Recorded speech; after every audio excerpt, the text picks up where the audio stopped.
I know you won't swing, but this is the Parry. This is the Parry. Hook getting uppercut is getting scary. Oh, it's getting scary.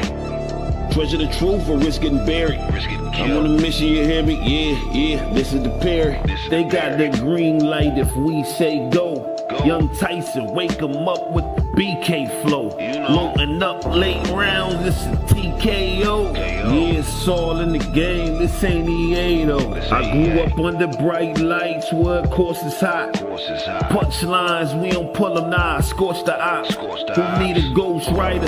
I'd rather torch his top. torch his You know top. I stand, just your mans, I'm unorthodox. Every time that I throw my hands, they report to dots. Report the doctors. Or it's a grave site, seeing corpses rot. Another long shot, arms too short to box. Short the box. Stepping in the ring. Actually, now we're going to show you how to catch the jab. Actually, in boxing, it's called parrying. I know you won't swing, but this is the Parry. This is the Parry. Hook getting uppercut is getting scary. Oh, it's getting scary. Treasure the truth or risk getting buried. Risk getting I'm on a killed. mission, you hear me? Yeah, this is the Parry. This is They the got Parry. the green light if we say go. Go. Young Tyson, wake him up with the BK flow. You know. Loading up late rounds, this is TKO. Yeah, it's all in the game, this ain't EA though. This I ain't grew EA. up under bright lights where of course it's hot. Force is high. Punchlines, we don't pull them now, scorch the eye. Scorch the Who eyes. need a ghost rider? I'd rather torch his top. torch his You know top. I stand, since your mans, I'm unorthodox. Every time that I throw my hands, they report to dots. Report the doctors. Or it's a grave site, seeing corpses rot. Another long shot, arms too short to box. Short the box. Stepping in the ring with the UFG. Jake still trying to charge me, check the USB. Never. I ain't dancing with you devils, you got two left feet. I keep it at arm's length, that's if you just reach. And that's with a Whitaker, cause my crew less sweet. Yeah, straight black pride, I got a jab hat. More jab hat. African domination, I know why they mad I at. know why you ain't. Real solid right, yo, I'm with the pragmatic. Riding Black. shotgun with a pumping, he ain't asthmatic, yeah. I know you won't swing, this is the Parry. Look at an uppercut, it's getting scary. Treasure the truth or risk getting buried. I'm on the mission, you hear me? This is the Parry. Know you won't swing, this is the Parry. Look at an uppercut, it's getting scary. Treasure the truth or risk getting buried. I'm on the mission, you hear me? This is the Parry. This is the Parry. This is the Parry. This is the Parry. This is the Parry. This is the Parry. This is the Parry. This is the Parry. I'm on the mission, you hear me? I know you won't swing, but this is the Parry. Yeah, this is the Parry. Let's get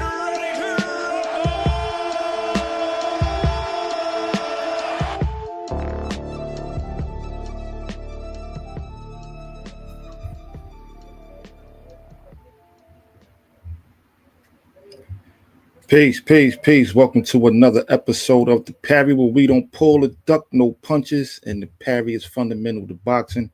I'm your host, Manny, UFG. I'm going to be flying solo, dolo, Scarface, no Manolo. My brother Che Black is handling some business. So, again, want to welcome y'all to the show. I know we've been off for a little minute, been running around handling some business. But first and foremost, let me wish all of the sisters, all of the women out there, happy Mother's Day. To all the brothers that's watching, happy Mother's Day to your wives, sisters, mothers, girlfriends, baby mamas, all of that.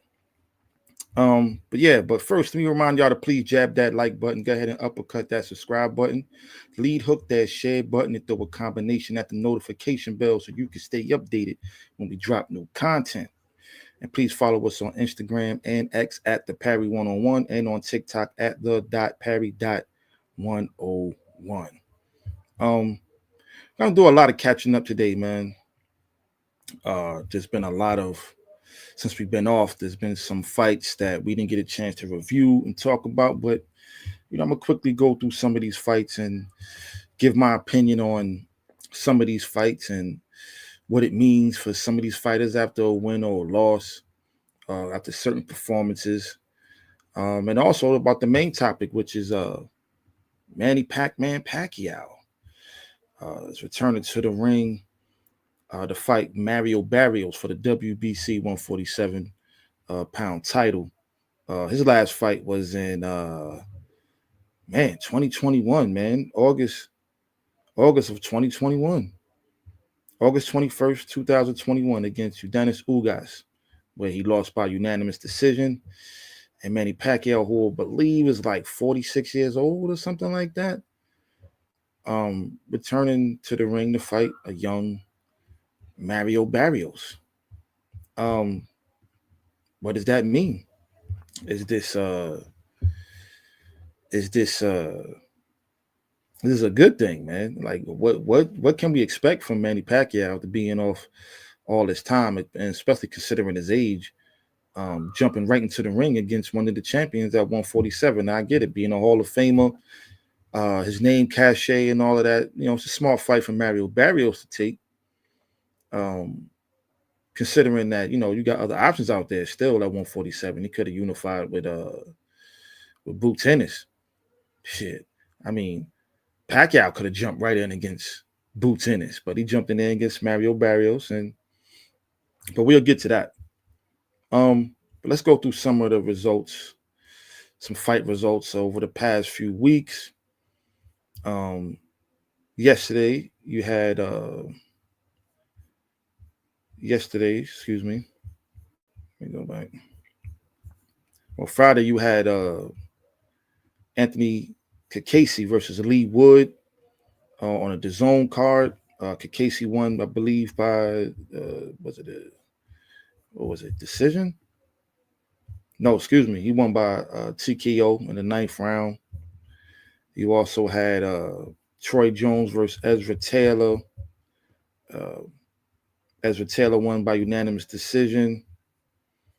Other fights on that card, you had Walker versus Davies, who won by unanimous decision, and also you had Congo.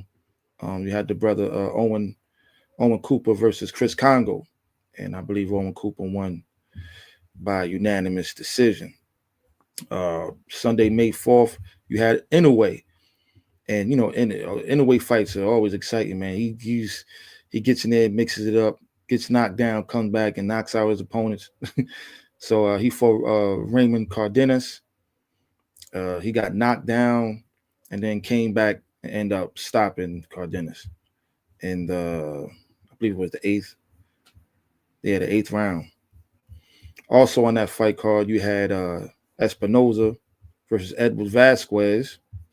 And on that card, Espinoza stops Vasquez in the 7th round by TKO.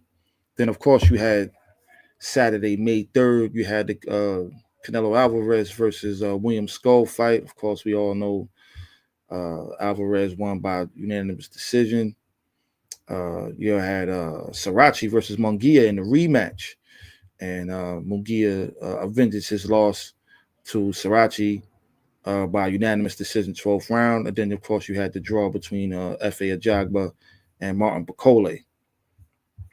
And Badu Jack was also on that card, who won by 12th round majority decision.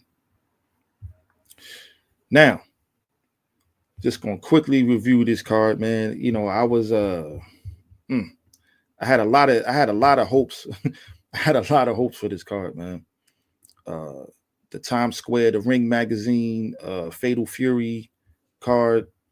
It looked like a great concept, like a great idea. It looked like it was going to be something. It looked like the card, it got my juices flowing. Pause. Like it had me excited, man. And but it was a bit underwhelming, man. I must say it was a bit underwhelming. Some fighters were saying that just the atmosphere of the fight kind of was throwing them off. You had them fighting outdoors and on 42nd Street, and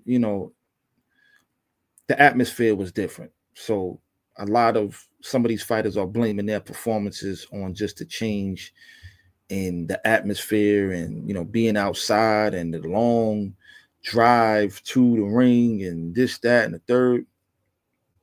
I mean, I guess, man, but nonetheless, just like some of you guys out there, I had high hopes for this card. You had the debut of the amateur standout.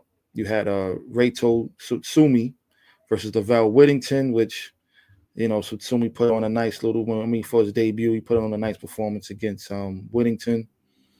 winning by unanimous decision. Also, after that, you had Teofimo Lopez versus Arnold Barbosa for the Ring Junior Welterweight Championship. I will say, probably, in my opinion, I think that Teofimo probably put on the best performance of the night. Barbosa, I did expect some more fireworks in that fight, but I think that Teofimo showed that he's definitely one of the best fighters at 140, maybe even at 147. Man, like, as much as I don't like the guy, for some of his antics and some of the things, some of the racist things and attitudes and stuff that he's has spoken out publicly and said, towards certain fighters, kind of turned me off to him as a fan. But nonetheless, I can't take away from his athletic ability, man. I think he's one of the most athletic fighters in the sport. He shows to have a generally high ring IQ. I ain't gonna say he got the highest ring IQ in the sport, but he's definitely a smart fighter when he's in there. And he kept Barbosa in there on the end of that jab, kept moving, got good angles on him, and he pretty much showed they wasn't in the same class, man. Was it the most exciting fight I've seen from him? No, but I will say he did make an attempt to, like, he wasn't just moving around the ring like other fighters that we'll get to later, trying to avoid punches. Like, he fought smart. Like I said, used angles, used his footwork, got in there, mixed it up, and got up out of there. And pretty much packed up Barbosa, man. I thought it would be a much better fight. I thought he had a tough matchup to begin with, but it just didn't. Excuse me, close that window. It just didn't match up the way that I thought it would. Then after that, you had Devin Haney versus Jose Ramirez, which I thought Devin probably had the toughest matchup of the night. I did expect Devin to win, which he did, winning by unanimous decision. I thought he had the toughest matchup. I thought it would be, considering coming off a year layoff and then coming off that, that beating he took against what's my man name again? Coming off the beating he took against Ryan Garcia. I thought, wow, man, like, this kid is showing a lot of cojones, man, jumping right in there with a fighter like Ramirez. I thought it'd be a tough fight. I thought that he would have to go through kind of, I ain't gonna say a wall, but really have to show what he was made of and really show how high his skill set was, which I will say he did. He did show that he's probably a level above Ramirez, but in the way that he performed, and then you talking to somebody that's a Devin Haney fan, man, like, I didn't like his performance at all, man. I thought it was probably one of the worst performances of his career, even in the, getting the dub. I thought, like, man, like, there's one thing to move around the ring, be elusive, use your footwork, again, creating angles. And I just felt like he was a bit gun shy, and probably more fought to not to lose, or should I say not to get hurt, more so than he fought to win the fight, or more than he fought to show that he was levels above somebody like a Jose Ramirez. I was highly disappointed, man, to say the least, man. Let me know what y'all thought about that fight. I was highly disappointed. I thought he would have came out and put on a better performance considering what was at stake. You got Ryan Garcia next. I thought he would have really tried to show that he was the guy and one of the best pound for pound fighters, which he is. I think he's ranked in the top 10 for sure on Ring Magazine's pound for pound list. I got him in my top 10 still. But after that performance, man, I don't know. We'll see what Shakur does when he fights William Zepeda in July, which that whole fight card, that whole fiasco, I don't know what's going on with Eddie Hearn, man, and what he's trying to do over here, man. But yeah, man, Devin Haney didn't impress me. Then it came to the main event of the night, which was Rolly Romero versus Ryan Garcia, which I thought Ryan should win this fight easily. I thought that maybe he might even knock out Rolly. With I guess without having the help of certain advantages, let's say that, without having certain advantages, maybe, he didn't look the best. I mean, Romero won by unanimous decision, which was a easy decision watching the fight. He did knock him down, I believe, in the second round, caught him with a double left hook. And after that, he kind of fought gun shy. Just kind of relied on his jab, didn't really throw the right hand. He was telegraphing the left hook. He looked shell shocked after he got hurt in the second round by Rolly Romero. So props to Rolly Romero, man. He kind of shocked the world. I wish I would have put some money on him. Might have won a few bucks, considering that he was an extreme underdog. But nonetheless, man, props to Rolly. Ryan Garcia. I will say, watching him from the fight with Devin Haney and from the Devin Haney fight to this fight, just the way he looked, and I don't mean the way he performed in the ring necessarily, but how he looked physically. Even though he came in 3 pounds overweight, he looked extremely muscular. He looked big. Pause. Like, he looked in great shape. His back was cut. He looked cut up like a cheesesteak, like my man Che Black would say. Shout out to Che Black. But in this fight, he looked a little, he had a little pudge around the waist. He didn't look as in shape. And he came in on weight. He didn't look like he was in shape. So, it makes me a little, I mean, the guy got caught. He got popped and got fined and got suspended. So, but, people say, well, the Osterine didn't really give him that much of an advantage. I mean, granted, Devin Haney got hit with the left hook, and he shouldn't have got hit with the left hook. If he came in there against Rolly Romero, same way with the Osterine, and he probably would have still lost anyway, considering the way Rowley performed, and he made sure he stayed away from that left hook. He kept that right hand pretty much glued to his chin and kept that left arm out there to prevent him from throwing that left hook and to catch that right hand. His game plan worked. But nonetheless, just the way that he looked physically, man, he didn't look like he was in tip-top shape.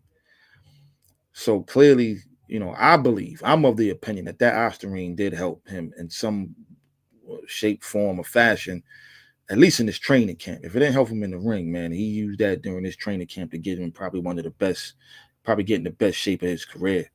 So, but now what happens next between I think the rematch is still happening between Ryan Garcia and Devin Haney. I don't know who's up for that. I don't know if maybe Rolly and Devin should bring that back. I mean, what y'all think, man? Y'all talk to me. Tell me what y'all think about that, man. You know what I mean? Shout out to Jamal Williams. I see you, brother. 147 going to be good. Yeah, man. You got Devin Haney moving up there now. Ryan is moving up there. Teofimo, I think, is looking. He's calling for fights with Boots Ennis at 147. Of course, you got Boots. You got Mario Barrios, Manny Pacquiao's coming back. Stanionis is still out there lurking around. And then, of course, you got Brian Norman Jr., who, I don't know, is appearing like he don't want that smoke with Boots. He's fighting, I believe, in Japan soon. I got to look at the schedule and find out what's the fight date for that. But 147 is definitely heating up again, considering that the guys from 140 is moving up. It was kind of stale for a minute. Yeah, exactly. Brian Norman Jr. Yep. Considering, for a while, man, 147 was type stale. Didn't have many names in there. It was really top heavy, considering it was just Mario Barrios, Boots, Stanionis, Brian Norman, and then the rest. But now you got some players in there, man. Now you got some guys that's going to be looking to get some title fights. And already Teofimo's looking out, he's calling out Boots. Considering that Teofimo now is working with, I think he still does business with Top Rank or promoted by Top Rank, but they, Turkey's making things happen, man. He's making these guys work together. And that's a fight that can easily happen. I'm watching that, man. I know that Jerron Boots Ennis wants to unify or become undisputed at 147. Brian Norman looking like, he's playing them games, saying things like, well, I'm not focusing on that fight. I'm just want to focus on my fight. He's not even willing to negotiate nothing for, down the line. So, what's the options for Boots? Yo, go ahead and make that fight against Tiafimo. I'm watching that, man. I like Tiafimo as a fighter, just not as a person. If you understand what I'm saying, like not as a person, but I'm like him as a fighter. Exactly. Kind of been. Oh, I got to go back and talk about that one, man. Um, you had the kind of been Eubank card. Before I even get to that fight, you had Anthony Yard. He won by unanimous decision. McKenna versus Smith. McKenna won in 12 round unanimous decision. You had Glanton versus Billiam Smith, which was a pretty good fight. Billiam Smith won by unanimous decision. You have Vidal Riley beating Siobhan Clark. That was also a pretty I'm gonna say a pretty decent fight. Let's say it like that, man. That card wasn't bad. But Chris Eubank Jr. kind of Ben fight, man, fam. I mean, the fathers had wars, particularly in the first fight when Chris Eubank Sr., I think he stopped him, I think in the 8th round. Tough fight back and forth, second fight, and then in the draw, the Suns probably put on a better fight. Like, correct me if I'm wrong, man. I don't know how y'all feel about it, man, but correct me if I'm wrong. I think kind of been Chris Eubank Jr. and I said it, me and Che disagreed. We watching the fight together. And I'm like, yo, this is looking like contention for fight of the year. Am I tripping? I'm like, this looking like one of the best fights of the year so far. And that 12th round is probably going to be round of the year. That 12th round, man. Shout out to Chris Eubank Sr. Chris Eubank Jr. He did say the procedures want to be parliamentary procedures, you know. Good fight. Great fight. Shout out to Conor Ben, man. Conor Ben really showed what he was made of. Now, again, I don't think these guys on a skill level, right? I think on a skill for skill level in comparison, or should I say on a pound for pound level, these guys are not like, and this is no disrespect, I think these guys are definitely good fighters. I'm talking about just in comparison to some of the really high level fighters out there. They're probably not on the level of the top level guys. But sometimes guys with vulnerabilities that got holes in their game, they put on the best fights. Kind of been, I did pick him. I picked him to lose originally, and then I felt like for some reason that he was gonna come and knock Chris Eubank Jr. out. The guy came in chiseled, man. He came in there chiseled. He was looking like a marble statue in there, man. That dude came in there in tremendous shape. Chris Eubank Jr. missing weight. Had to come out his pocket a little bit for that. He did look a little drained, to be honest. But nonetheless, it made for a great fight, man. One that I would definitely watch again. I would love to see a rematch, but Conor Ben is also talking about, moving back down to 147 to fight whoever. And I believe he'll fight whoever. I don't have no doubt that Conor Ben ain't ducking no smoke. He doesn't have the resume like that. I don't know where exactly he's at on the rankings. I will have to look that up to see where he's at on some of these sanctioning bodies rankings. But I think a fight between Conor Ben, Brian Norman Jr. would be good. I don't know how he would match up against Boots. I mean, he's aggressive, but Boots, I just think Boots is on a different level, man. Like, and Boots is a big guy too. Pause. Like, I think of Brian Norman Jr. This is no slight or shot at Brian Norman Jr. I think he's a damn good fighter. I just think if Conor Ben is going to jump back down to 147 and mix it up with some of the champions, Brian Norman Jr., even the Mario Barrios would probably be a better matchup for him before you jump right up there to the top dog in the division and Boots Ennis. And even some of the young guys coming up in that division now, right? Devin Haney, Ryan Garcia, Teofimo Lopez's. Like, these might be some of the names that I would like to see him in there with.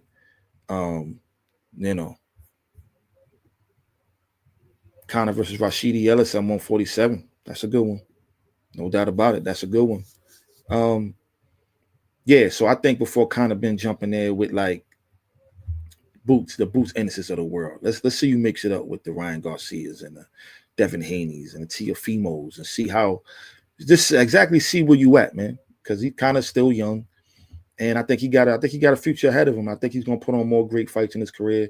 Again, I don't think he's that skilled. Excuse me. Again, I don't want to sound disrespectful, like I'm just like saying he doesn't have any skill. He does. I'm just comparing him to the other names in around the divisions and in the sport of boxing as far as skill level. He definitely has some flaws in his game. But again, those be the fighters that put on some of the best fights, man. Those be some of the guys that put on some of the best fights. Is the guys that got the vulnerabilities and he got the heart, just like his dad, the Dark Destroyer, Nigel Benn. But again, in my opinion, I thought that was fight of the year so far. A rematch, I would love to watch. Definitely will watch a rematch between them guys. Hey, let me remind you guys again, man. Please, whoever's in the building with me, man, jab that like button for me and uppercut that subscribe button if you haven't already. Go ahead and lead hook that share button. Bring more people to the channel, man. Let them know we here. That the best boxing content on YouTube is right here at the Parry 101. All right, so let's get to the main topic.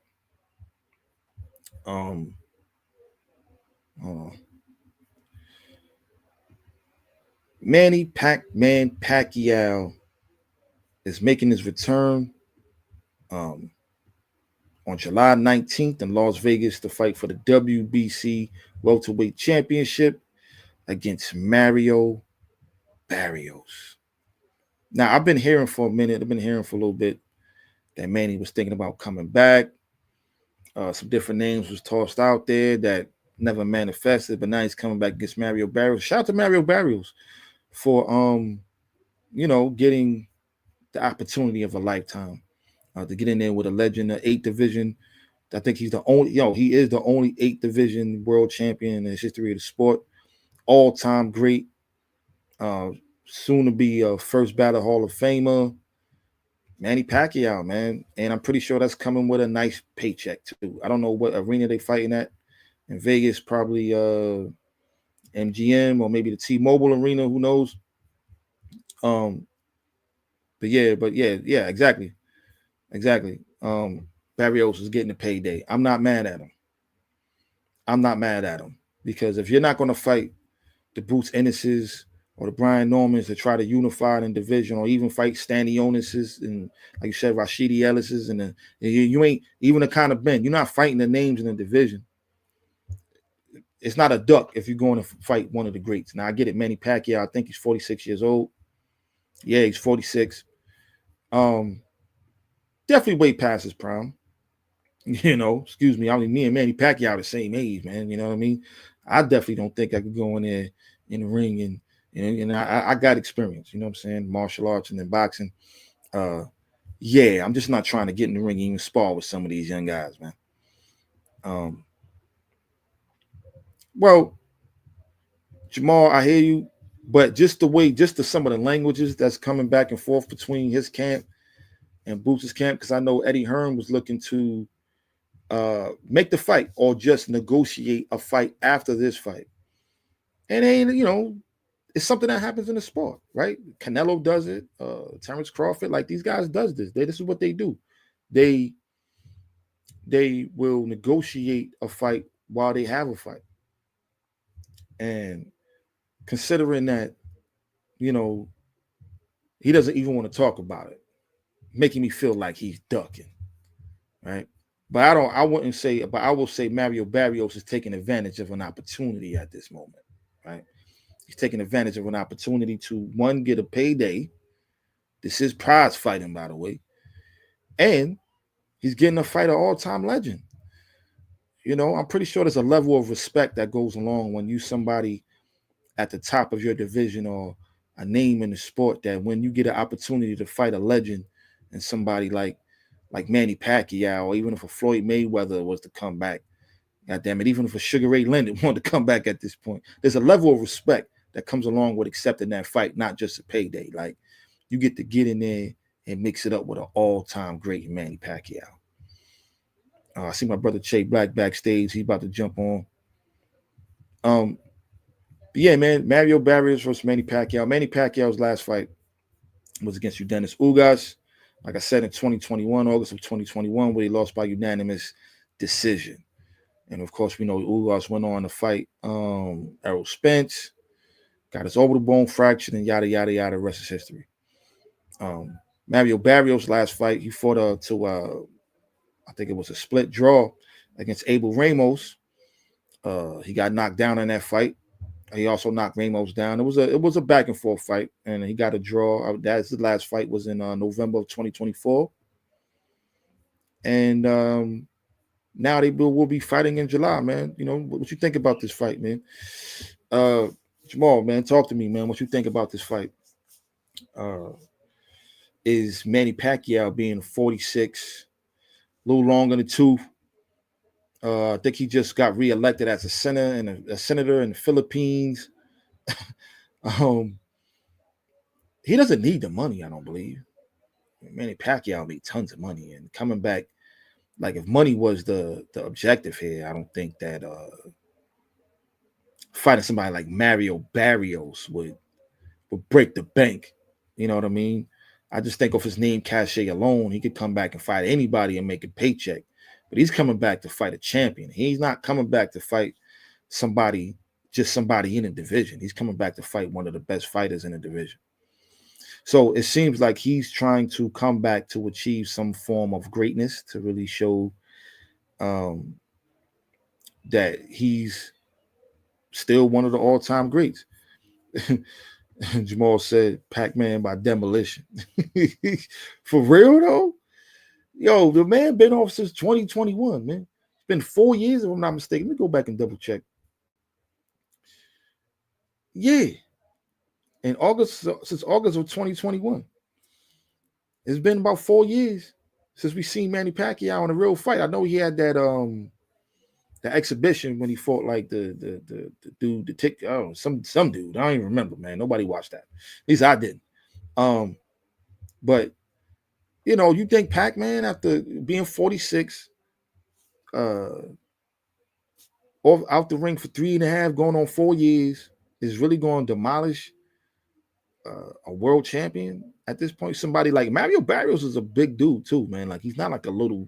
I know he's moving up in weight. He says it's levels, and Barrios is not him. Nah, look. I think in the division he's the weakest link. I think probably most of the guys moving up, even some of the new guys moving up to 147, is pretty much going to probably have their way with him, man. He's the weakest link, in my opinion. I'll rank Brian Norman Jr. over him.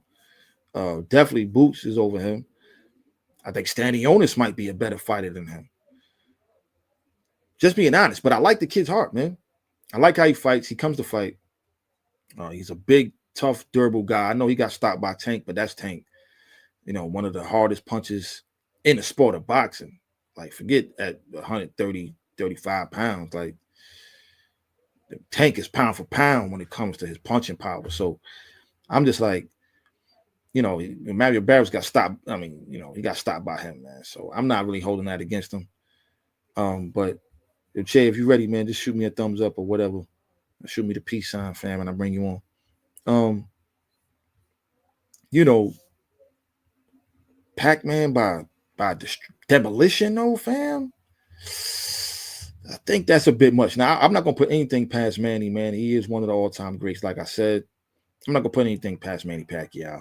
If there's anybody that could come back, I believe, and win a fight against a top level opponent.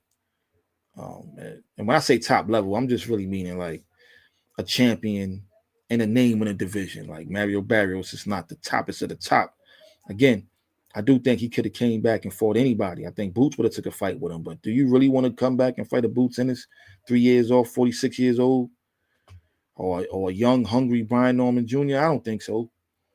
I mean, you go to the lowest rung on the ladder, man, before you start climbing your way up, man. So Mario Barrios, but again, Mario Barrios is no slouch. I don't think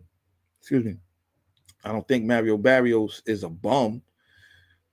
He's just the weakest link. That makes sense. Jamal says Boots at 154. Who you think can give him some problems? I think Boots have a lot of problems at 154. I think. Hold on, let me bring my brother on. What's up, Jay man? Black, what's good, bro?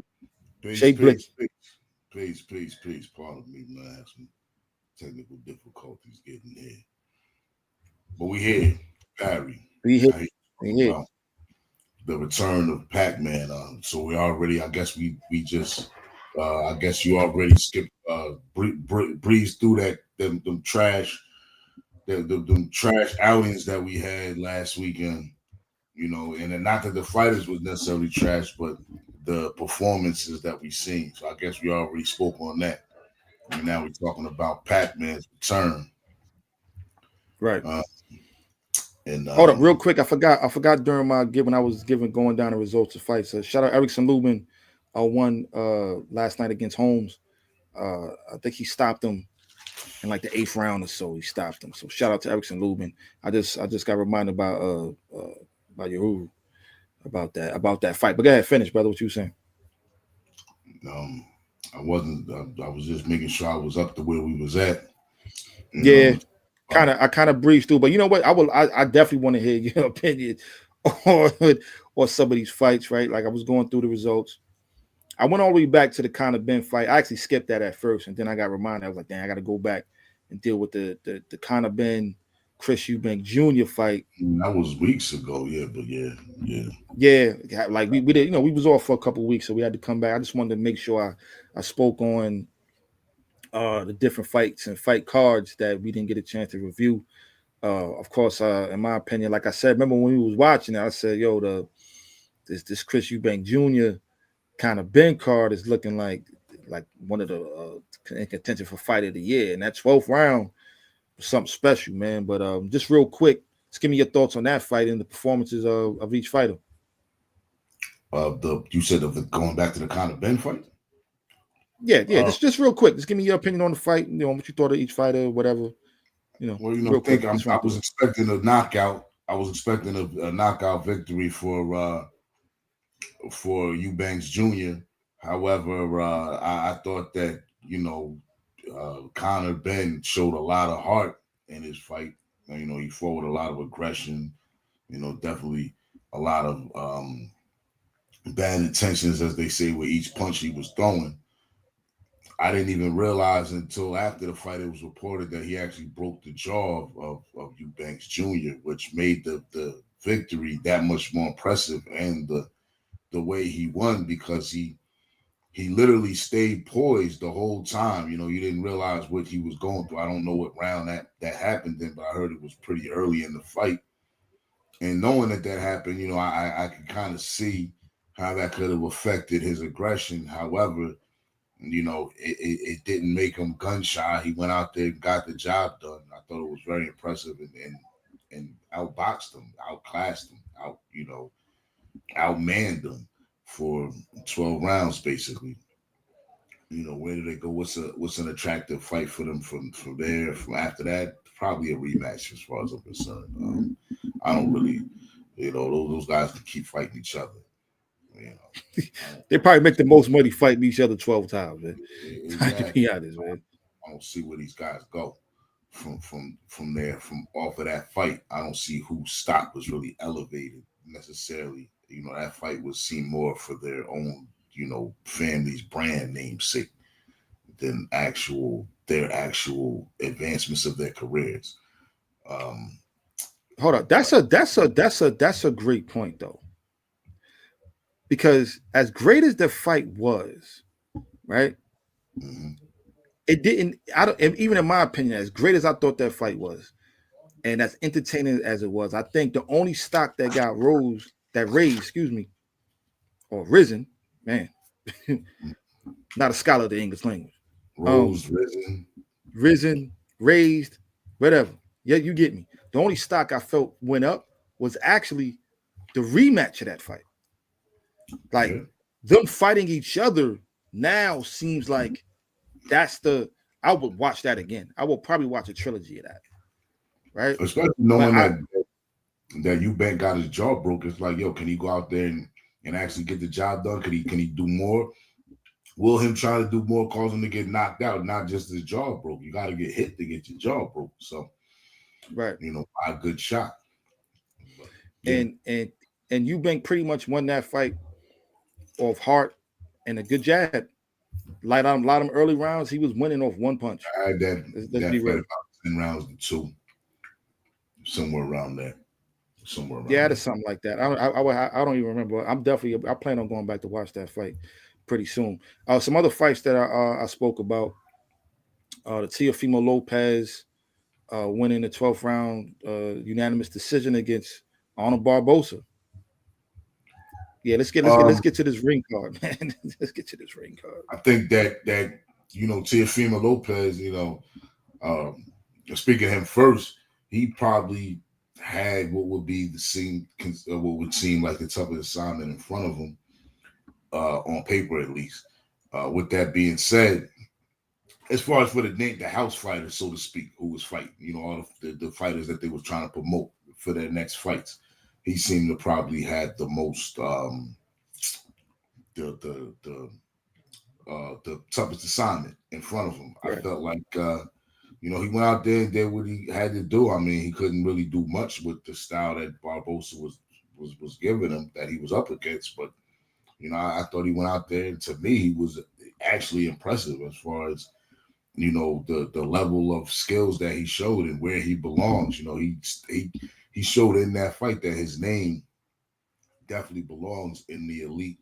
When you mentioned the elite fighters in his division, in his weight class. So I think that he made his point, and I don't think that him having not the best fight entertaining wise was really so much on him in that fight. And you can't, every fight can't be Gaddy Ward or Iverson Ward. You know what I'm saying? So yeah, that's how I felt about that particular matchup. There was also on that, but that whole card to me was pretty unentertaining. Just real quick, underwhelming to say the least. Backtrack and mention how we talk about the greatness, how great the fight against Conor and Eubank Jr. was. To me, it wasn't that the fight was great.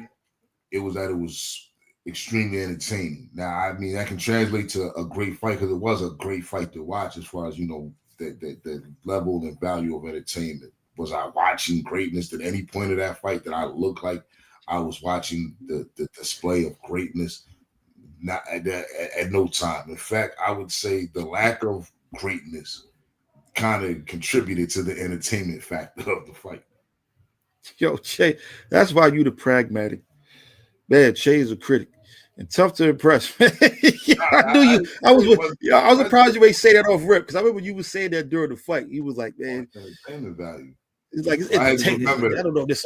I had to remember that. I had to remember that. Part of it. I had to remember that. Then backtrack into my own Rolodex of notes. Like, you know what? Let me hit that. That's why I had to go back to that real quick to make that point, because I forgot. In my opinion, that was one of the best fights of the year.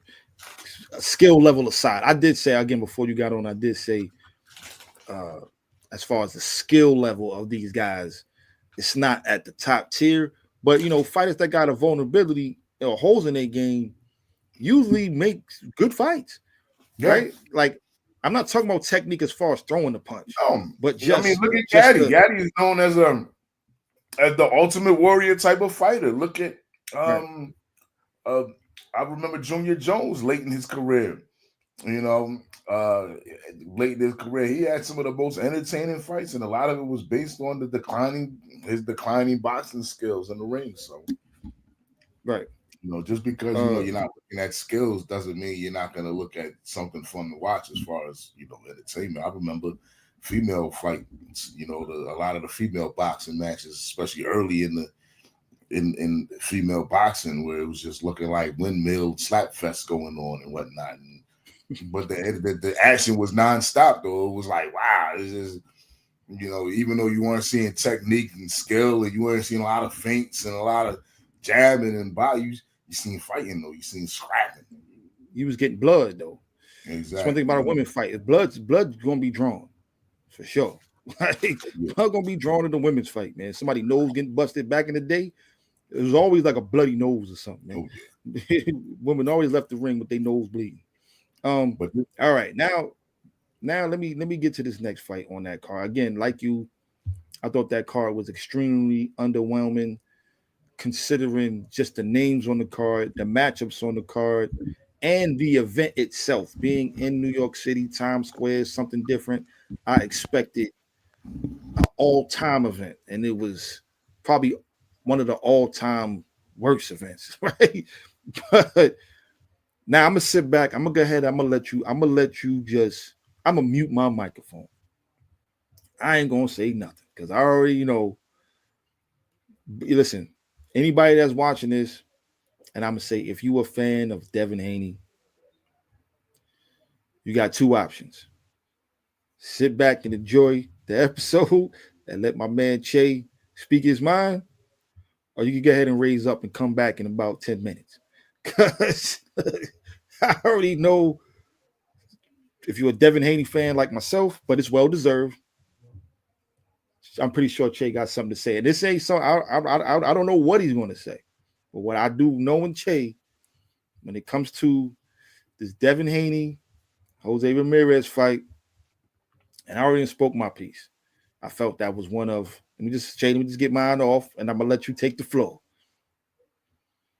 It was one of the worst performances of, probably the worst performance of Devin Haney's career, even in the victory. I thought, and mind you, you got some people that has the opinion that Devin Haney, that he's a runner. No, Devin Haney gets in there and he mixes it up.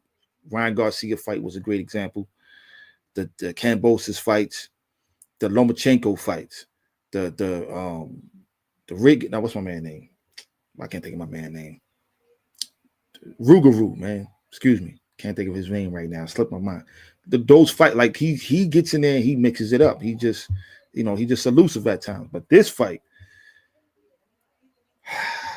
Che, the floor is yours, brother. Regis, thank you. Regis Prograde, thank you.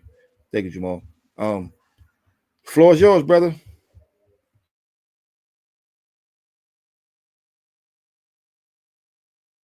Yo, we can't hear you. We can't hear you. I don't know. I can't hear you. oh, my bad. I had my mic muted. I had There you go. I had my actual mic muted. The floor is yours. Devin Haney. Devin Haney, has been training, with the Olympic track team. That's how he came out to fight. He came out fighting like he was, thought he was running a relay race, or not even, he was doing a triathlon. He was running a wing for a triathlon in that fight. I don't want to. Unfortunately, this happens to fighters. Unfortunately, this happens to fighters when they have damaging fights like that, where they're in fights that are grueling or they take a lot of punishment. See, you got to remember, Garcia, he took a lot of punishment in that Garcia fight. And I just want to say, looking at Garcia, because he was also on the fight card, looking at his stature, right? Looking at how he looked, his frame, his body, his weight. He clearly came into that fight with Haney with some type of with something that had him looking jacked up like that. The boy looked like he just came home from doing a 5 to 9. You know what I'm saying? When he fought Haney. Now, when he came to fight, when he came to fight Raleigh, he comes to fight Raleigh. On the other hand, looking hungrier than a mug. He came out there looking like he needed a cheeseburger or something. You know what I'm saying? He looked like, he looked starving. The boy looked hungry. You know what I'm saying? So there was clearly something in them shakes. He clearly had some protein packed shakes. There was something in them protein shakes that this man was drinking. So we got to understand that. And looking at that, and it's unfortunate because the advantage that it gave him, the size, it doesn't seem like Haney has recovered. It seemed like Haney is in there and he's remembering every punch he took. He's remembering every push. every thump, every thud. And it's like no matter what he wants to do, there's something in him saying, just pull back, don't go there, don't give in. And he's out there fighting, not like a shot fighter. He didn't look shot. His skills was there. His reflexes still looked there. But what didn't look there is that heart, that I'm ready to go in there and get it. When he fought when he fought Garcia, which he was very well in every round of that fight. Well, I'll say he was in every round of the fight except for the ones he got dropped in. You know what I'm saying? But he was very well in the fight. He got up off the canvas and came back to keep on fighting. He looked like he looked like his defense really needed to be tightened up watching him in that fight, but his heart looked like it was top tier. Now, as they call it, gunshot now. Now he's gunshot. He doesn't want to go out there 10 paces, turn around and draw with you now. Now he behind the building, shooting around the corner now. You know what I'm saying? Now he ducking under the car, busting shots from behind the car now. Man. That's where he at now. And it's unfortunate because we don't know if he'll ever get that confidence back. He looked ruined. I don't know who he had in his corner. I know he has his father with him, but I don't know, was he talking to Usain Bolt? I don't know who he was talking to before he got in that fight. I don't know who contract sneakers he had that he felt like, I'm going to go in there and I'm going to sprint and I'm going to give you this track meet. That's what he gave us. He gave us a track meet. We don't know you to be a track star. We know you to be an elusive, slick boxer with some modest power in them hands. But we don't know you to be a track star, fam. We don't know. I don't know what's going on here. I don't know if the Garcia fight, I don't know if you was partying with Diddy and now you having late regrets. I don't know. I seen you at the pool. I seen you in the party. You made it, brother. Damn, man. You had to put a Diddy card. All right, I'm gonna let you go. My fault. Go ahead. God damn, Jay. I'm gonna end it with that because I like the young brother, but I will say this though. You might, your pops loves you. He's what a father, like anyone, you have to have not had a father to just look at the dynamic of Bill and Devin and just not like Bill, feel like Bill is not doing what a father does. You might not agree, but you just outright hate on his brother. But I'm not gonna lie, man. He's gonna hurt your career, your father. He needs to chill out in these press conferences, man. For real. Like, your father needs to chill out, man. We almost got to see De La Hoya have a comeback fight at the press conference. And I'm not sure it would have looked good for Bill. I don't know if Bill would have came out victorious. First, you got Bernard shoving you off. Let's go to the bathroom. You know what I mean? And now you got De La Hoya taking the jacket off on you. Like, what you talking about, man? And you up there, and look how big, and he's not big now, he's skinny, whatever he sounds. Come on, brother. From brother to brother, father to father, man. From father to father, man. You gotta chill, Bill. And Devin, you need to,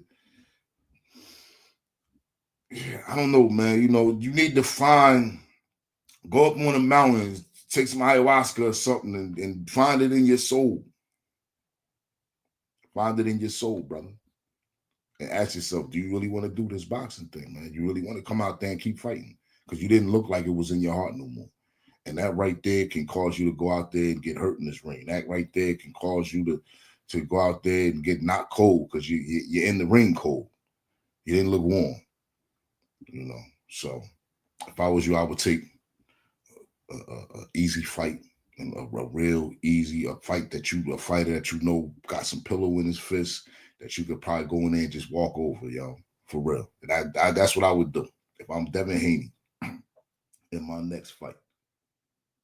I I will find an easy fighter that I can go out there and boost my Maybe the next 2 fights might be easy. Maybe he got to get off TV real quick. Maybe he got to just say, look, Sheik, I ain't got time for you to be putting me out here in this lion's den up here fighting these killers right now. I need to go over there and take some of these cream puffs. I need to go over to France maybe and fight some Danish pastry, instead of being out here in the desert. You know what I'm saying? Out here having these, having these wars in the desert. And, not have him off TV. You know what I'm saying? Maybe he could talk. Maybe his father could call up Yoel Judah, and because he did a great job after Zab would lose. They did a great job with Zab, getting Zab back in the ring after his losses, getting his confidence back, and getting him ready to get back into another big fight that he was unfortunately probably going to end up losing. But his father did a great job at that. Send him to France to fight one of them Danish pastries. Yo, fam, you over there. You know what I'm saying? Go fight some Danish pastry over there in France or something, man. Go fight with them English muffins over there in Britain. You know what I'm saying? Just stay away. You know, man. Stay away from the desert. When the Sheikh calls, don't even answer that call. Just wait, because he got something up his sleeve, and win, lose, or draw, and you got to be ready. Your stock did not raise in that fight at all. My brother Che Black said, "Go fight an English muffin," but that is not in his DNA, man. It's not in his makeup, man. He comes back. He wants the toughest challenges, man. I will say, I do agree with you on the one part, but the one thing you said where stepping into the ring with that attitude, being gun shy, not being confident, and you're probably in your ability to take a punch, it's probably gonna put you out cold, man, when you're up in there fighting these killers. It's not a good look. So either if your heart ain't in it, and when I say not that your heart is not in the sport, that you don't love the sport, but if you're dealing with some little bit of fear, you hesitating there to pull the trigger, man. Yeah, you may need to start thinking about something else. And I love Devin Haney, man. Everybody knows I'm a big Devin Haney fan, but that performance wasn't it, man. But before we get on to the last fight on that card, Jay, before I get your opinion on the last fight on the Ryan Garcia Rolly Romero card, just give me a second. I just want to take a pause for the calls real quick.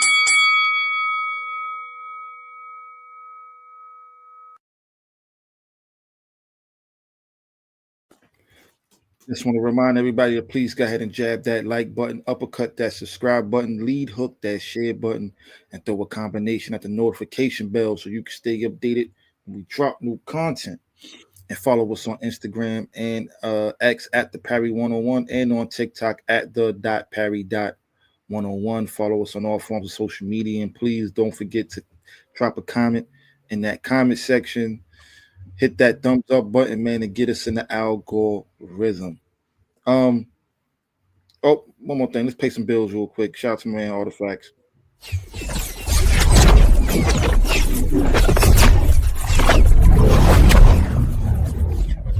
If you don't claim it, I don't wanna get acquainted. I cannot keep cordial when your weak ass protocol keep us in danger. If you don't claim it, I don't wanna get acquainted. If you don't claim it, we don't wanna get acquainted.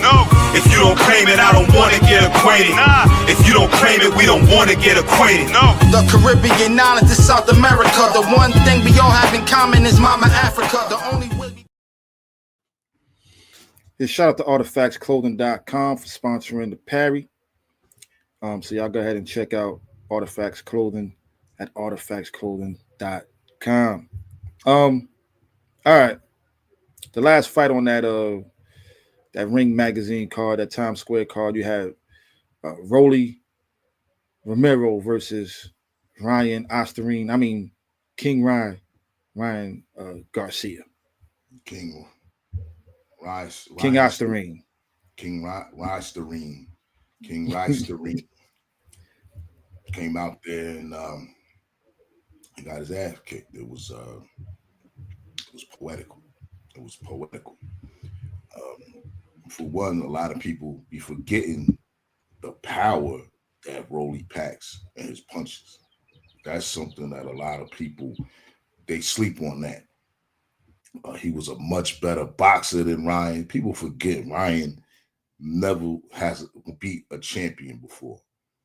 Like, people forget that about Ryan. This is not a world beater right here. He's a YouTuber who was extremely popular with a big punch, who punched his way into some big fights, and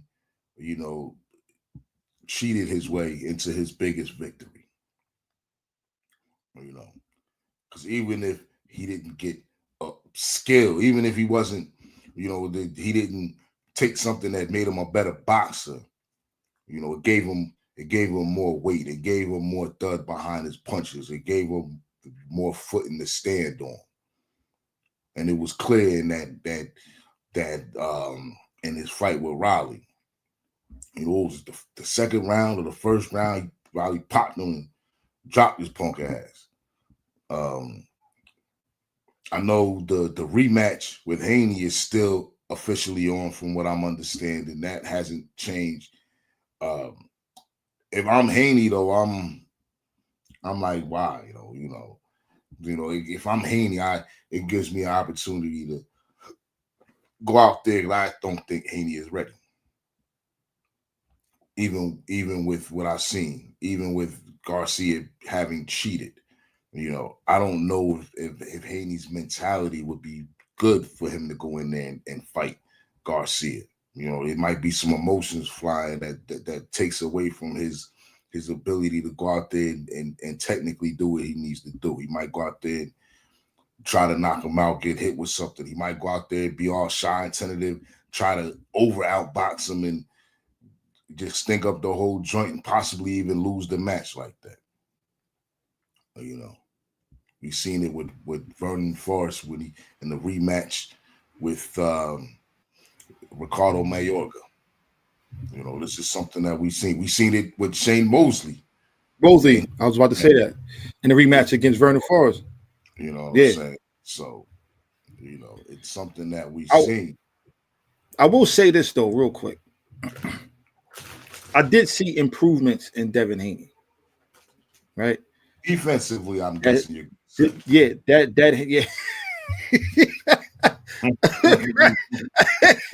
right.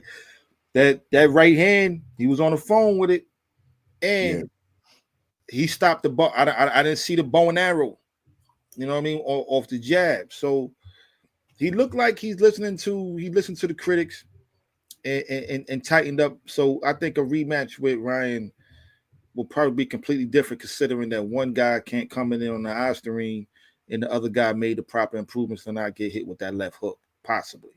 But so I think it will look a little different. See,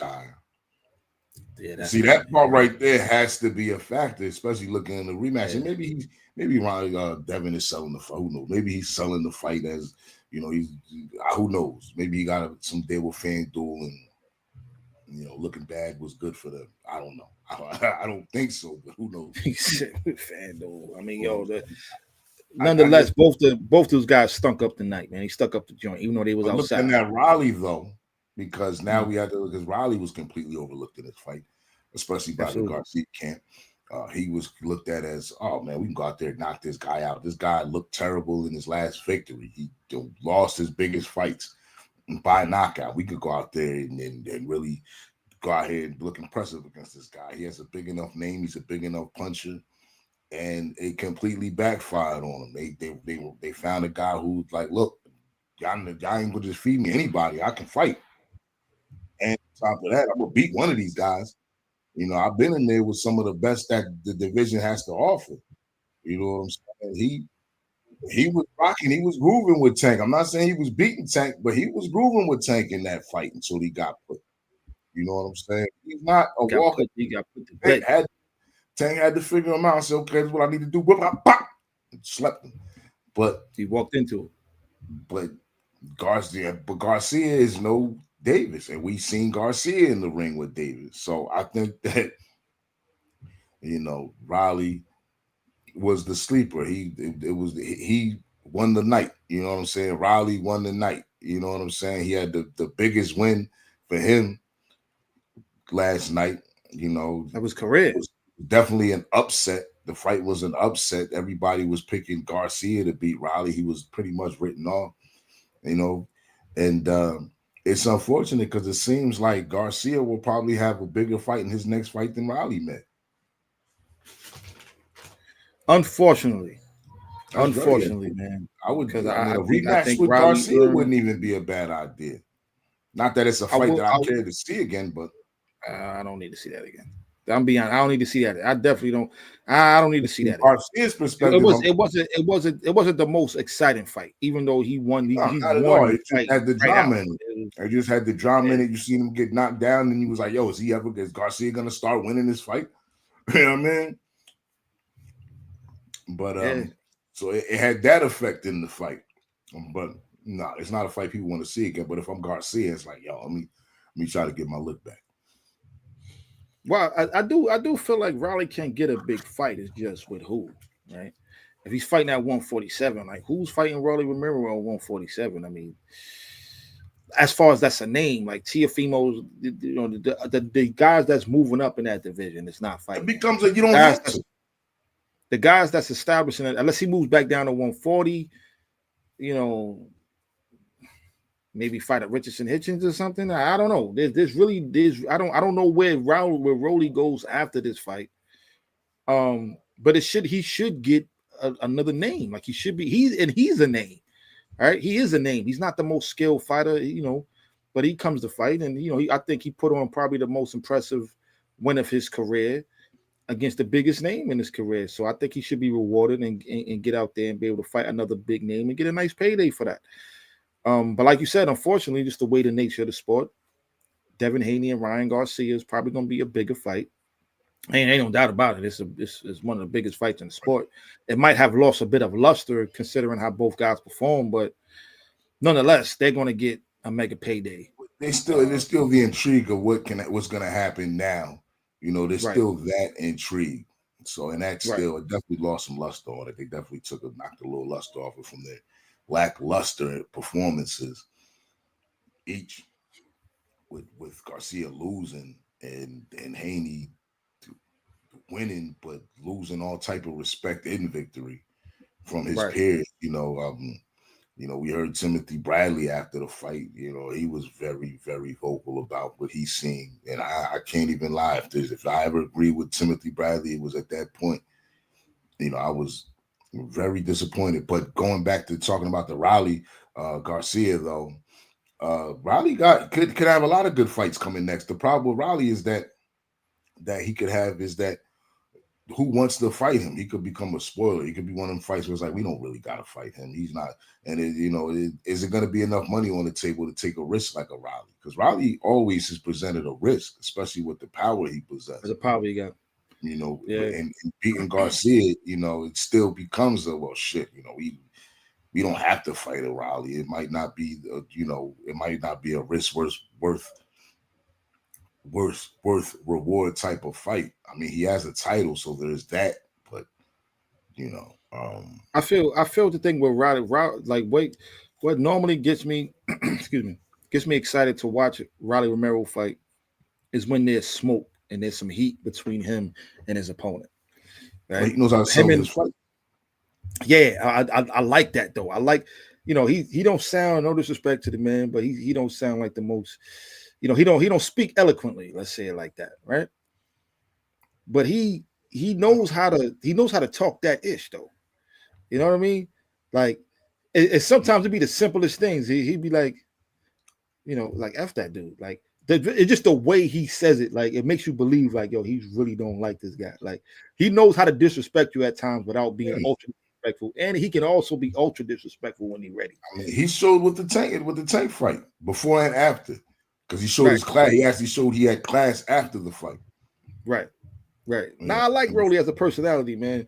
Better than some of these other guys. He sells fights. He is able to sell fights. He sells fights like your man Regis. Man. We're not doing this, man. We're not doing this right now, man. I'm not doing this with you, man. Shout out to Regis Pro Grade, man. We're not doing this. They sell the hell out of the fight. They will sell that fight. They will definitely sell that ticket. Shout out to the Ruga. You know what I'm saying? It's my man. Yo, stop this. All right, we're gonna move on, man. Listen, man. I honestly, because we almost run out of time. That's what he's called. Yo, shout out to the Rougarou. We're gonna skip past some of these other cards. Of course, all those who be selling Badu Jack winning. I think it was Badu Jack, majority decision, 12th round. Ajagba Bakoli fought to withdraw. Sriracha versus Munguia. Munguia got his revenge in a rematch, winning by unanimous decision. And of course, that snooze fest between Canelo Alvarez versus William Skull. I want to skip past that. Of course, NOA. We're gonna skip that real quick. Yeah. You seen my man in the ring. We seen a great square off between Crawford and Canelo. We see that this fight is happening now.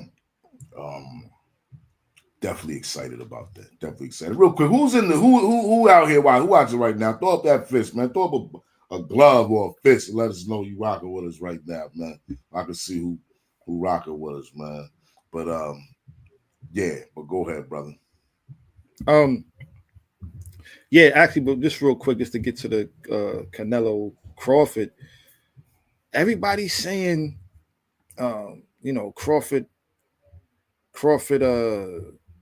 is he's coming up 2 weight divisions. He's the smaller guy. When you see them, Crawford standing in front of him, now mind you, he's not in, he's always training, but he's probably not in camp at the moment.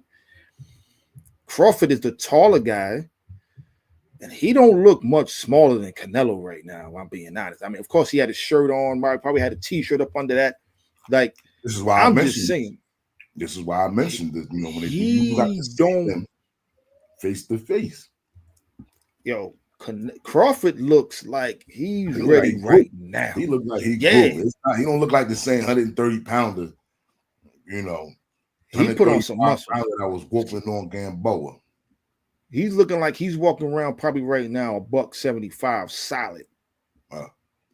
You know what I mean? He looks solid. He looks in tremendous shape. He looked like what you want to do. When he was standing in front of Canelo, he looked like what you want to do. You want to get to the hands, you want to grab, what you want to do. You know what I mean? Yeah, for real. Taekwondo, what you want to do, man? Anything, whatever you want to do, man. Arm wrestle, and I don't think Canelo's scared of Crawford in any kind of way, but I'm gonna say this just in my personal opinion. He was looking at Crawford like, "Ay, Dios mío, like you're not as you bigger than I thought you was, man." Like he was looking at that look. This nigga, he was looking like, "Nah, this nigga, no."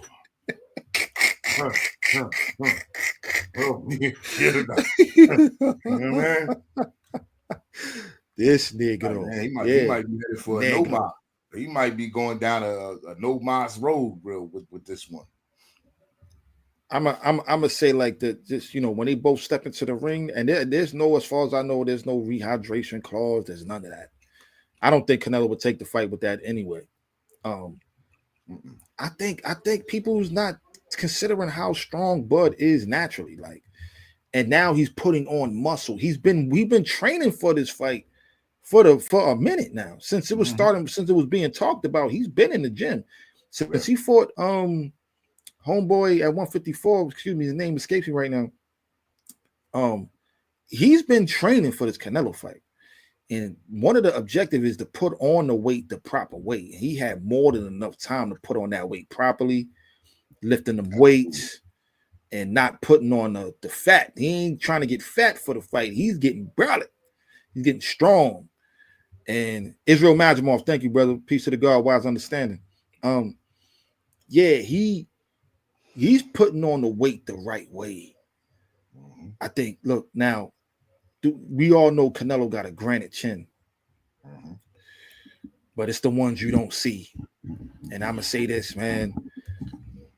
I wouldn't be shocked if Canelo get his jaw rocked. I ain't saying dropped. I'm not saying knocked out. I'm just saying we may see Canelo on that back foot in this fight, being the bigger guy, right? The bigger fighter. We may see Canelo on that back foot and getting walked down at some point in this fight. I would not be shocked. I will not be shocked if we don't see Bud walking him down a little bit, but that's another topic for another day. But yeah, that face-off, it got real for a second. It got real. It got real. Wise Understanding says, I got Bud by unanimous decision. He will outbox him. Yeah, me too. Canelo will get beat up. Based off that fight against William Skull, man, you know, I mean, William Skull was in there to survive, man. He wasn't in there trying to fight. Let's be real. But yeah, Canelo might have lost a step, man. I'm just being honest. And he's the younger guy, too. And, you know, but like, again, that's another topic for another day. Now we're going to talk about, get to the main topic. Again, we almost running out of time, but definitely want to give you opportunity to speak on, we got the Manny Pacquiao making his return against Mario Barrios, July 19th in Las Vegas. Now, Canelo been out the ring since, Canelo. Pacquiao been out the ring since August of 2021 when he lost to Dennis Ugas.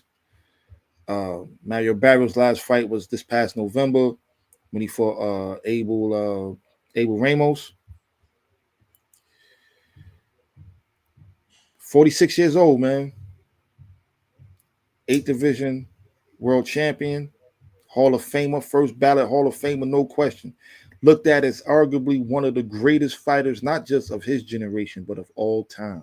Manny Pacquiao, the senator in the Philippines, 46, coming back and fighting the WBC champ at 147 pounds after a 3.5, almost by the time that fight happens, be damn near a 4-year layoff. What do you think, Jay? Talk to me. Well, I think that if we want to, being a senator, is he still a senator? Yeah, I think he just got reelected. Yeah, it doesn't pay like being a boxer, I'll tell you. Being a senator just doesn't pay like being a boxer. Them checks ain't the same, huh?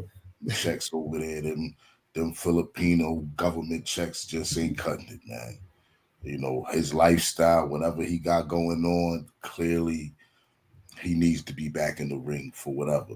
This is not I don't believe at all he's doing this to continue for legacy. I don't think that it's just one of those I can't stay out of the ring. I think you mentioned he hasn't been in the ring since August of 2021. It'll be almost 5 full years since he stepped in the ring. That's 5 full years of getting paid those 4 years. 4 years. 4 years. 4 years. That's what I meant. 4 years. Pardon me. Pardon me. 4 years. That's 4 years of not getting paid those boxing purses, those 20 million, 15 million, 30 million, $50 million bags he was getting. Yeah, that right there is, I think, the motivating factor of him coming back to fight. Him winning is only a matter of if he's able to squeeze how many more paydays he's able to squeeze out of boxing. You know, if he loses in a destructive fashion, you know, he gets obliterated. Maybe he doesn't, you know, get back to any serious payday. You know, but it might still be enough for him to at least come back. If he wins, there's the chance of a bigger and better fight that looms out there, especially if he looks impressive in his victory, which I think could be really dangerous for him.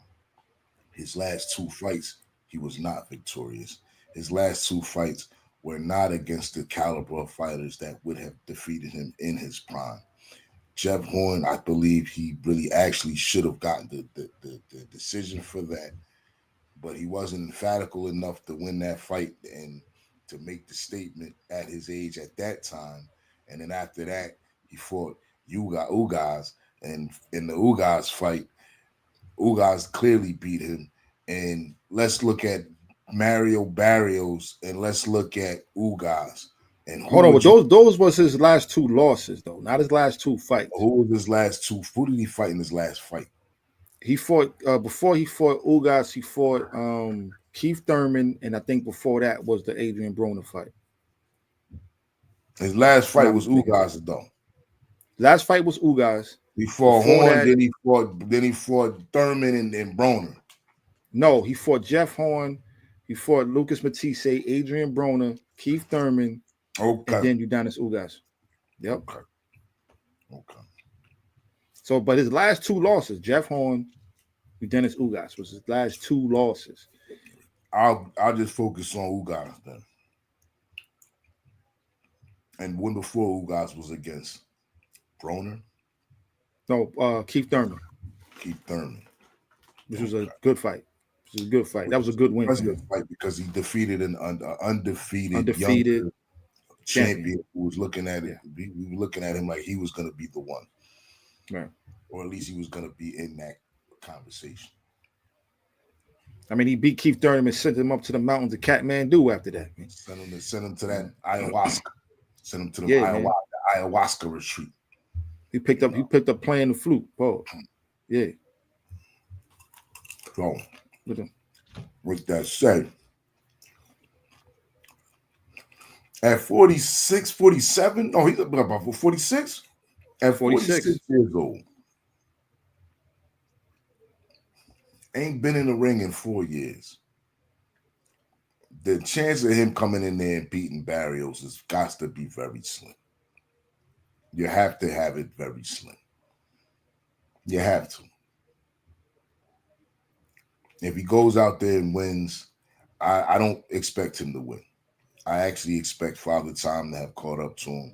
You know, it's never been proven, but I suspect that he was seriously juicing in his career. This guy has upgraded about 3-4 different hat sizes. You know what I'm saying? From when he was 100, this dude started off at 118 pounds, yo. 118 pounds. Do you know what 118 pounds looks like on a man? You understand what I'm saying? Like a teenage girl. That's a 10-year-old boy. Juvenile. That's juvenile detention body. You know what I'm saying? That's you know what I'm saying? This is a Jamesburg. This is a Jamesburg. This is a Spofford. This is a Spofford frame. You know what I'm saying? Boy had a Spofford physique. Built like a 12-year-old. Nah, fact. Yeah, you know, he come out there like he just went to Raw and he came from Raw way. So that's a Spofford. That's a Spofford frame. Yo, listen, man. I'm gonna say this, man. I think if it was about money, Manny Pacquiao off his name cachet alone could have came back and fought anybody. Like anybody that had a somewhat of a name. I think Mario Barrios has a bigger name than the average fighter, right? He's not the hugest star, but he has a bigger name than the average fighter, considering he fought Tank, right? Probably put him on the map in regards to just the name cachet. Yeah, that's what I mean. Like, do you think anyone knows who Mario Barrios is outside of boxing? I'm gonna say this again. I think he probably has a bigger name to the casual fan, right, than the average fighter. I agree with that. And I think that's due to the fight that he had with Tank. So I see him coming back. I see and he's a champion. So I see the logic in coming back and fighting somebody like Mario Barrios. He's probably not the best fighter in the division. No, he's definitely not the best fighter in the division. He has a big enough name cachet to where people know who you're fighting. But I do think there are other fighters who are probably on the same level of Mario Barrios in regards to just danger, if he's even considered a dangerous fighter, right? I think maybe a lot, there's a chance that he could do something to Manny. But I think it's other names he could have fought if it was about the money. He could have fought anybody, to be honest. He could have fought anybody. With a little bit. I'm saying with a little bit of a name. He's just a big enough name with the least amount of threat. But he's just a big enough name to make it. But I feel Pacquiao. But I feel like him being a champion, though. See, I think again, if it was just about the money, I think you come back and you fight whoever, man. You fight anybody. But see, you're right, and you got to be wrong. You got to be both on this one. And I'm saying that because to fight a champion, it means that it's going to be more money. The fight is going to have a more appeal, more of a draw. You're fighting for a title. And for him to be coming back to a title fight, you're fighting for a title in a comeback fight, and it's adding on to his legacy. Like, for him to win this fight actually adds on to his legacy on paper. Now he becomes a 8-time champion or whatever the case may be, or whatever.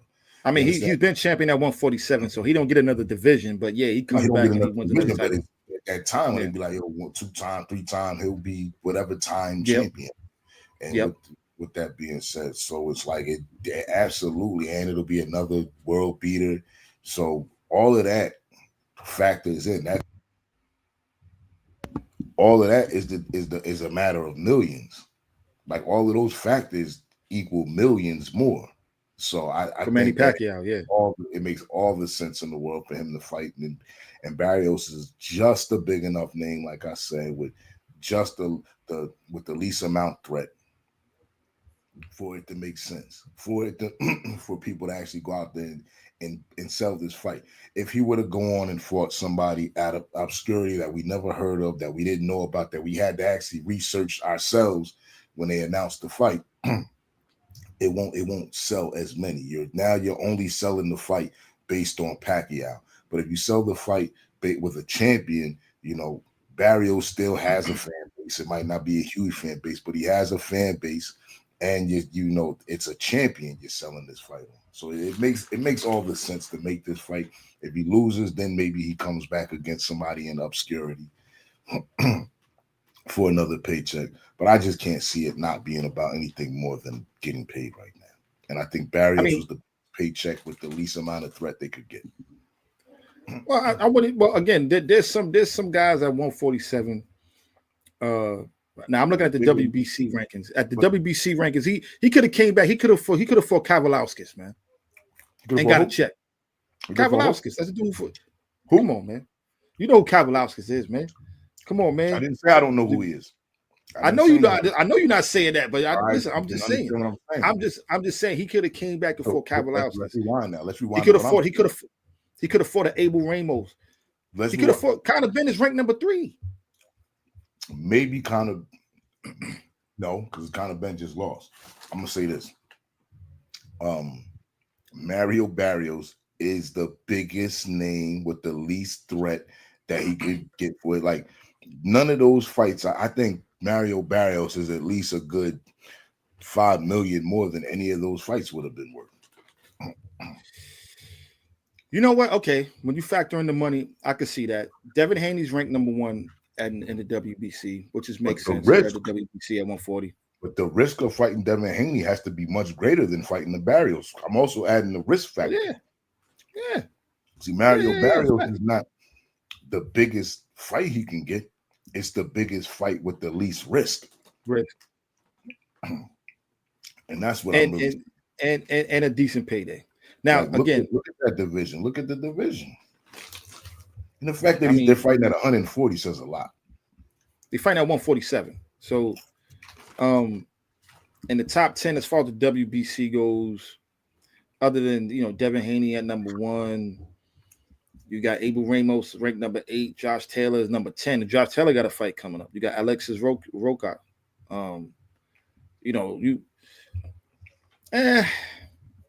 It's not. That's just the WBC rankings, right? But nonetheless, I guess you're right. I can't argue with that, man. So before we go, let me just ask this last question.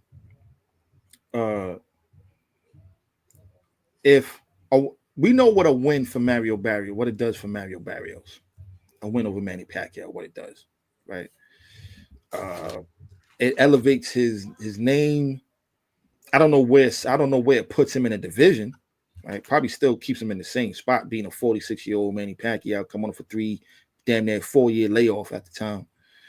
I don't think it elevates his stature as far as pound for pound or anything like that, but it raises his stock as far as his name and people knowing who he is, right?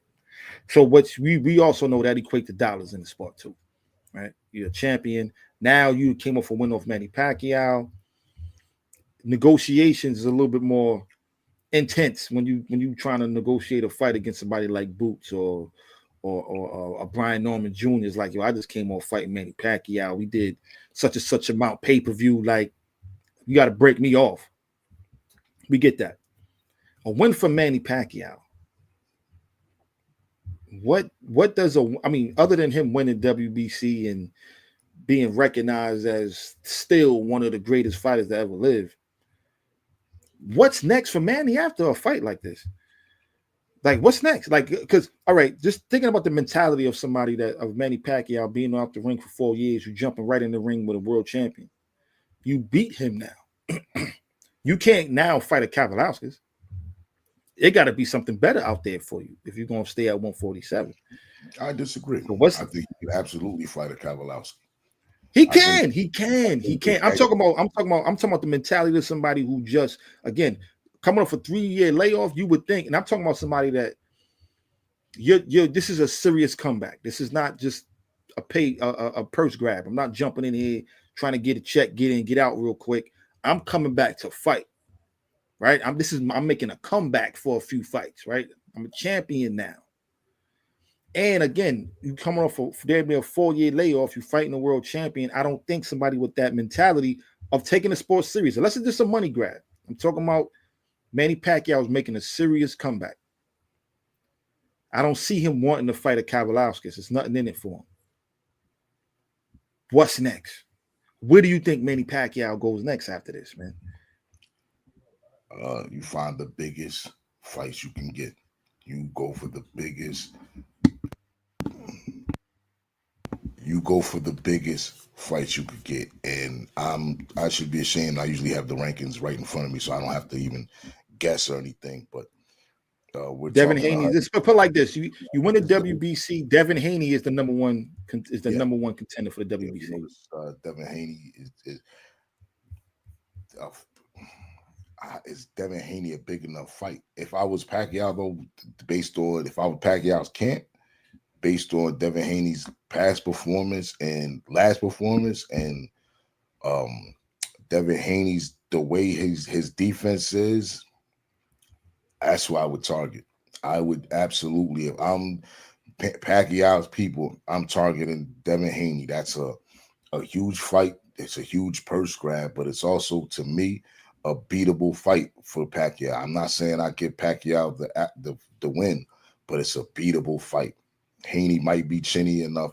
Pacquiao still might have just enough reflexes for him to, with that jerky in and out style of his. Because the one thing that Pacquiao's advantage in a fighter like Haney, I think, would be like a disadvantage. Like a young prime Pacquiao would probably destroy Haney based off styles. I'm only basing this off styles because of the type of defense that the holes in Haney's defense would easily be exploited by the style that Pacquiao presented. So that would be, to me, if I'm Pacquiao's people, if we win this fight, you're looking at the winner of Garcia Haney for a big fight. I'm looking at I'm targeting the winner of that fight, and I'm really targeting Haney. But you go after the winner of that fight. I don't see if Manny Pacquiao, again, you beat a fighter like Mario Barrios, which we all agree is, he's on the bottom tier in regards to the champions at 147, right? Mm-hmm. Absolutely. But you also got some names moving up in the division, like Devin Haney, Ryan Garcia. I think Teofimo, again, he's calling out Boots for a fight. He's trying to move up to 147. Like, you got some young killers moving into the division. I feel like Manny Pacquiao was jumping into shark-infested waters at this point. You beat Mario Barrios. The Ring Magazine, WBA, and the IBF titles are held by Boots Ennis. The WBO was held by Brian Norman Jr. So a unification fight, no matter where you turn, you jumping into shark-infested waters. Then you got the names that could possibly be a big fight for you in the division, the Ryan Garcias, the Devin Haney's, the Teofimo Lopez's of the world. Those ain't easy matchups for a 46-year-old coming off a layoff like that. Now, beating Mario Barrios is one thing, but now you're going to just jump in there and fight Boots? You're going to jump in there and fight Brian Norman? You're going to jump in there and fight Devin Haney and Ryan Garcia and Teofimo Lopez? I think Then I think about it. This may be a money grab, man. This may be let me get in and get out real quick because, or I'm looking at other names in and around that division, 154, 140, which can't see him going down to 140. Maybe he catch a fighter at a catch weight, right? Maybe he fights somebody at a catch weight between 147 and 154. But when I look at just the landscape of the division, the fact that he was fighting, it's not looking good for him. The fact that he was taking on Jeff Horns in the Ugases of the world, and this is not even a knock on them, especially Ugas, but the fact that these were fighters that he was taking on already lets you know that it was about money. It was a money grab. You know, at a certain point in your career, it's when you're in your prime, there's a certain point in your career where you're really only looking for those big fights. You're not really looking for the Jeff Horns and the Ugases. So the fact that he was even having fights like that lets me know that this money grab has been going on for Manny Pacquiao. Like I said, he's fighting because he has to fight. He's fighting because he wants to maintain a lifestyle. The money's not there. Maybe he owes money. Who knows? But he's fighting because he has to fight. Well, he's fighting. It's time to tell. It's about money. This fight is about money, and him winning could probably be the most dangerous thing that could happen because it creates an opportunity for another big fight, and I don't think he will resist. I mean, I do. Money always is a factor in fighters either coming back or out of retirement or what have you. I mean, yeah, they could say it's the love of the sport and I love to fight and this is what I do, blah blah blah. But I think it's always an element of how much am I getting paid. It's prize fighting. And again, I feel like if it was just about money, strictly, like yo, I'm broke, or like you said, I owe some money. The send of the checks ain't enough for me. I feel like he could afford a Kavalauskas. You're gonna just off his name alone, he's going to get paid. You're gonna have to pay Manny Pacquiao. There's a minimum amount of money he could get paid. He could came in for the minimum. Yo, I need a quick 20 million. People for Manny Pacquiao comeback fight. People. The thing is this, and getting back to that, that's not what he's looking to do. He's looking to get the maximum purse with the least amount of risk. You gotta maximize. You're gonna come in for the money. Why shortchange yourself? I feel like, and this is just, you know, we don't know if he has money issues. So we just throwing this out there. We don't know. So but let's say he does. Again, I feel like the amount of money you get for, and I'm talking about strictly off name recognition. Kavalauskas, no, it's probably not as known as a Mario Barrios. Plus, it's different. It's a different demographic of fans that is going to be interested in this fight. Right? Gets the Kavalauskas, the hardcore fans probably watch it. A lot of casual fans, the Filipino fans particularly, are going to watch this fight because it's Manny Pacquiao. Mario Barrios is clearly going to bring in the Latino crowd, and again, he has a little bit more name recognition than somebody like Kavalauskas, but I don't think the payday is that dramatically different for Manny Pacquiao fighting a Mario Barrios over somebody like a Kavalauskas, right? It gotta be. I don't think it's that much difference. I don't think it's that much. In the millions, though. Yeah, maybe one or two. Okay. So, and that's what I'm saying. That Bomani, I get what you're saying, but 2 million. So you're gonna say 32 million or 30 million? Like honestly, you're gonna say 12 million or 10 million? Honestly, is it even gonna be a consider if we're talking money grab? If we're talking money grab, if we're talking money grab, how about this? Hold on, listen. Hold on. 11.5 million or 12 million? Like let's just yo, if we talking a money grab, right? And we talking about I need to get in, get out, get this paper, right? But I don't want to get out. Money grab doesn't always have to be get out. It could be I need to get this train as long as I can. Get a few checks moving forward. Yeah, he's trying to maximize. He's trying to politic this into another check. I'm telling you, it's not about it getting it. Would you agree that Manny Pacquiao, in regards to boxing and globally, that Manny Pacquiao is a superstar? Absolutely. He's a superstar. So there's a minimum paycheck that is attached to his name, a minimum, and it's probably not 10 million. It's probably not 12 million.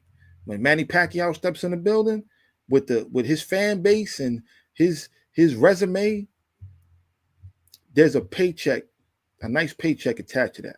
And I feel like if it was like, okay, I'm going to get in here and I'm going to grab 2-3 checks, fighting the champion is not a necessity for Manny Pacquiao. He can come back and fight anybody. That's not a champion, and still get a decent. When I say decent, for us, this is life-changing money. But still get a decent paycheck for Manny Pacquiao just off his name alone. All I'm saying is I do feel there's an element of legacy attached to this comeback. Like part of me feel like, yes, it's a money grab. I want to come in here and get paid. But he could have did that with anybody.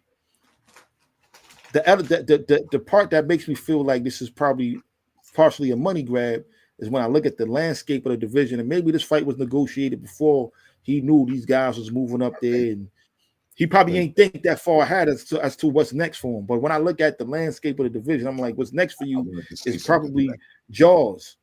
I want to say something to you on that, because Manny Pacquiao was born. His career was born in shark-infested waters.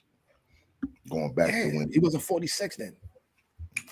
This is true. This is absolutely true. But what I mean is, I don't really think, if you're looking at it from that perspective, I don't think Pacquiao ever had that. That was ever a thing for Pacquiao. Pacquiao ducked no smoke. None. He absolutely ducked no smoke, whether he was on roids or not. The man ducked no smoke. True. So I don't think that right there is something that Manny Pacquiao factors in. I don't think he even follows boxing enough to even know who these jokers is, man. He know who Boots is. I'll tell you that. If he don't know, somebody told him. Why you don't want that guy? Pretty sure when he was looking for his comeback at 147, if he didn't know he was, somebody said, "Look, that guy, don't fight him." I don't think anybody wants Boots, and Boots, it's not. With Boots, to fight Boots, he has to be the highest paying fighter.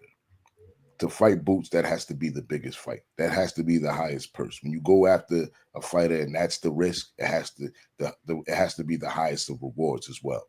I don't think, and it would be. That would be the case. I don't think that would be the case. I think it would be a higher reward than he's fighting, of course, but I don't think that would be the highest.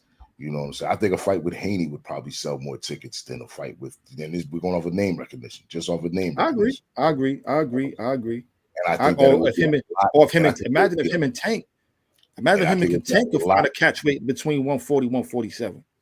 Yeah. Now, what I think is that's doing astronomical numbers. I think that and this is just me thinking, looking at the landscape and looking at behind the scene type shit, I think that if Pacquiao does win this fight, especially if he's impressive, we may see a rematch with him and Floyd. Floyd sent an offer to George Kambosos. There you go. We may see a rematch, which that fight. Well, Kambosos is fighting Richards and Hitchens though next. Think about this. That fight would probably do close to what the first fight did. That fight might do it. The pragmatic might be on to something here. Yeah, I think the pragmatic might be on to something here. I mean, another day we're gonna pull at that thread because I think there may be some. I think you might be right. Yeah. Something about that tells me you might be right because Floyd been flirting with a comeback. Kambosos, Manny just said, "I'm just coming back, man." Like because Floyd clearly don't need the money. Well, or do he? You know, never mind. We're gonna get into all that. There's rumors about Floyd being broke now. You know, Floyd, they saying Floyd broke now.